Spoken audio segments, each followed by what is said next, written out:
محترم سامعین، معزز حاضرین، السلام علیکم ورحمۃ اللہ وبرکاتہ۔ الحمدللہ رب العالمین، والصلاة والسلام علی سید الانبیاء والمرسلین، اما بعد فاعوذ باللہ من الشیطان الرجیم، بسم اللہ الرحمن الرحیم۔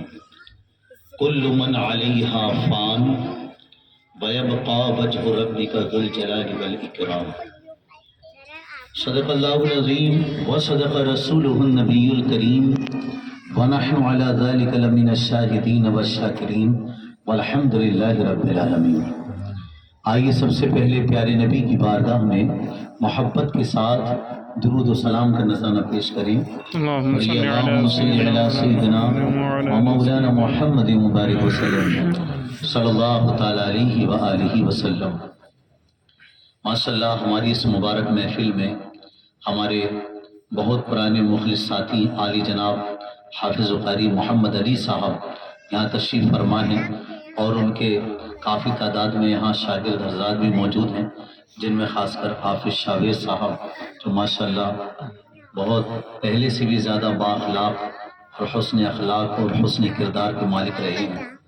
اللہ رب العالمین ان کو، ان کے تمام شاگردوں کو برکتیں رحمتیں عطا فرمائے۔ ماشاءاللہ محفل میں مجھ سے پہلے نعت پاک بھی آپ نے سنی علی جناب قاری غلام نبی صاحب سے۔ مولا تبارک و تعالی اس محفل پاک کو قبول کرے۔ ہمارے جو ایک مخلص حضرت تھے ابھی علی جناب حافظ نعیم صاحب، ماشاءاللہ وہ اللہ رسول کی باتیں، بزرگوں کی باتیں آپ تک پہنچا رہے تھے۔ اللہ حضرت کا بیان کرنا، آپ سب کا سننا اپنی بارگاہ میں قبول کرے۔ اور ہمارے شاکر بھائی جن کا انتقال ہوا، وہ 40واں ہے آج ان کا، اللہ ان کی بخشش اور مغفرت فرمائے۔ دیکھیے ایک دن تو دنیا سے سبھی کو جانا ہے نا؟ شاعر اسلام نے کہا تھا ایک دن مرنا ہے آخر موت ہے، کر لے جو کرنا ہے آخر موت ہے۔ ملک عالم میں فنا ہر شے کو ہے، سن لگا کر کان آخر موت ہے۔ بارہا علمی تجھے سمجھا چکے، مان یا مت مان آخر موت ہے۔ ہماری محفلوں کا آغاز اللہ کے کلام سے ہوتا ہے اور نبی کی نعت بھی ہم پڑھتے ہیں۔ تو آئیے میں آپ کو ایک نبی کی نعت پاک سناتا ہوں، اللہ نے توفیق دی تو اور بھی اشعار آپ کے سامنے پیش کروں گا، مگر میں چاہوں گا کہ چند لفظوں میں جلد سے جلد ہم ان باتوں کو رکھیں، تو لہجے میں نہ پڑھ کر کے میں نظم میں نہ پڑھ کر نثر کی حالت میں آپ کے سامنے پیش کر رہا ہوں۔ وہ کیا ہے؟